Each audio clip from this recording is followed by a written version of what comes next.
박성준 회장은 세상에서 거장이라 불렸습니다.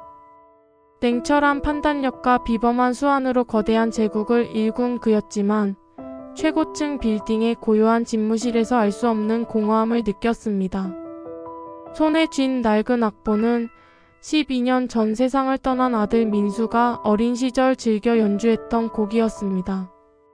그 아름다운 멜로디는 이제 그의 가슴 속에 묻혀버린 비극적인 음표가 되어버렸죠. 민수는 회장님의 유일한 아들이자 자부심이었습니다. 특히 음악에 천부적인 재능을 보였던 민수는 늘 피아노 건반 위에서 꿈을 이야기했습니다. 회장님은 아들의 재능을 자랑스러워했지만 그 꿈이 음악이라는 예술 분야에 머무는 것을 용납할 수 없었습니다. 가문의 명예와 사업의 계승이 아들이 가야 할 유일한 길이라 믿어 의심치 않았습니다. 강압적인 목소리가 아들의 열정을 조금씩 갉아먹는 줄도 모른 채 회장님은 오직 자신의 기준에 맞춰 아들의 미래를 설계했습니다. 그리고 15년 전 민수는 아버지의 기대를 저버리고 한 여인을 사랑했습니다. 그녀는 부와 명예가 없는 평범한 지연이었습니다. 사랑만 있으면 돼요. 아버지 평생 음악을 하고 싶은 제게 지연이는 세상의 가장 아름다운 화음입니다. 민수의 애원에도 회장님은 단호했습니다. 결국 아들은 자신이 읽어놓은 모든 것을 뒤로하고 사랑하는 여인과 함께 떠났습니다. 뒤늦게 들려온 소식은 아들의 사망 소식이었습니다. 소박한 삶을 택한 아들이 과로로 운전 중 사고를 당했다는 비보였습니다. 회장님은 지연을 저주했습니다. 모든 것이 그녀 때문이라고 아들을 잃은 슬픔과 분노 속에서 지연의 존재 자체를 지워버렸습니다. 매년 회장님은 자신이 설립한 문화재단의 예술제를 의무적으로 참석했습니다. 지루한 행사 속에서 그는 다시금 자신의 지난 삶과 아들을 회고하곤 했죠. 그때였습니다. 무대 위 작은 피아니스트가 연주를 시작했습니다. 손끝에서 흘러나오는 멜로디는 회장님의 심장을 강렬하게 파고들었습니다. 너무나 익숙하고 너무나도 아련한 선율, 바로 민수가 어릴 적 즐겨 연주했던, 그리고 그가 숨겨두었던 낡은 악보 속 그 곡이었습니다. 소름이 돋을 정도의 기시감, 소년의 손짓 하나하나에서 잊었던 아들의 그림자가 아른거렸습니다. 연주가 끝나자마자 회장님은 비서에게 소년의 이름을 물었습니다.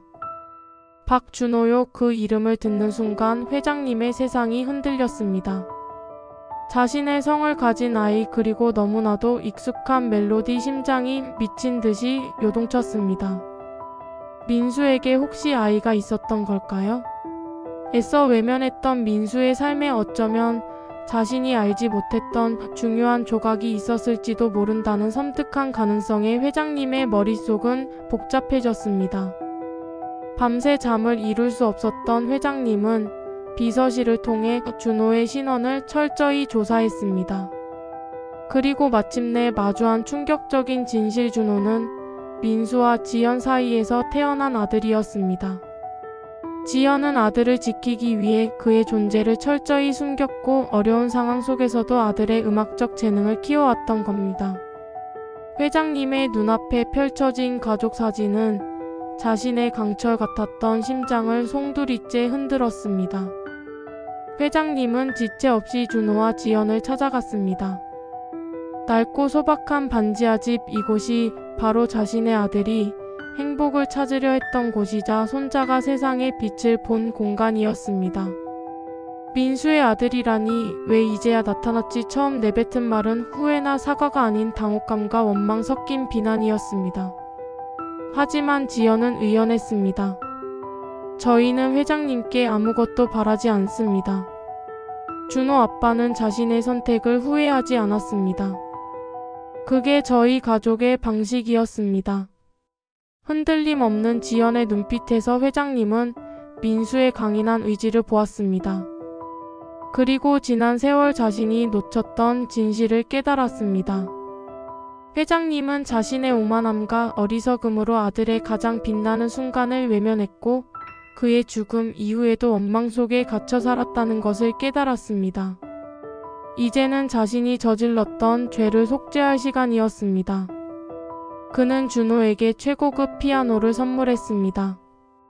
어릴 적 민수에게는 허락되지 않았던 오직 꿈만을 위한 피아노. 준호는 순수한 기쁨으로 건반을 눌렀고 그 선율은 메마른 회장님의 가슴에 따스한 물결을 일으켰습니다. 회장님은 지연에게 무릎 꿇고 용서를 빌었습니다.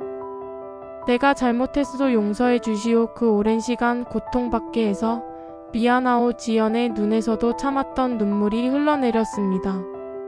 뒤늦게 만난 손자 준호와 며느리 지연은 회장님의 삶을 송두리째 바꾸어 놓았습니다. 그는 비로소 가족이라는 이름의 참된 의미를 알게 되었습니다. 이제 회장님의 거대한 저택에는 민수가 못다 이룬 선율이 울려 퍼집니다. 준호의 연주는 아버지 민수의 꿈을 이어받았고 지연은 그 꿈을 지켜준 강인한 어머니였습니다. 회장님은 더 이상 후회와 공허함에 시달리지 않습니다. 아들에게 주지 못했던 사랑을 이제 손자와 며느리에게 쏟으며 그의 삶은 새로운 희망의 멜로디로 채색되고 있습니다. 박성준 회장에게 이 모든 과정은 인생의 마지막 악장이자 가장 아름다운 종착역이었습니다. 자신의 고집과 오만함이 만들어낸 비극이었지만 그 안에서 피어난 기적 같은 재회와 용서가 그의 삶을 구원했습니다. 이제 그는 부와 명예가 아닌 가족의 사랑이야말로 진정한 유산임을 온몸으로 증명하고 있습니다. 민수의 잃어버린 음표는 준호의 손끝에서 다시 피어나 회장님의 삶에 꺼지지 않는 희망의 멜로디를 선물하고 있습니다. 거장의 비극은 이로써 영원한 사랑과 용서의 선율로 기억될 것입니다.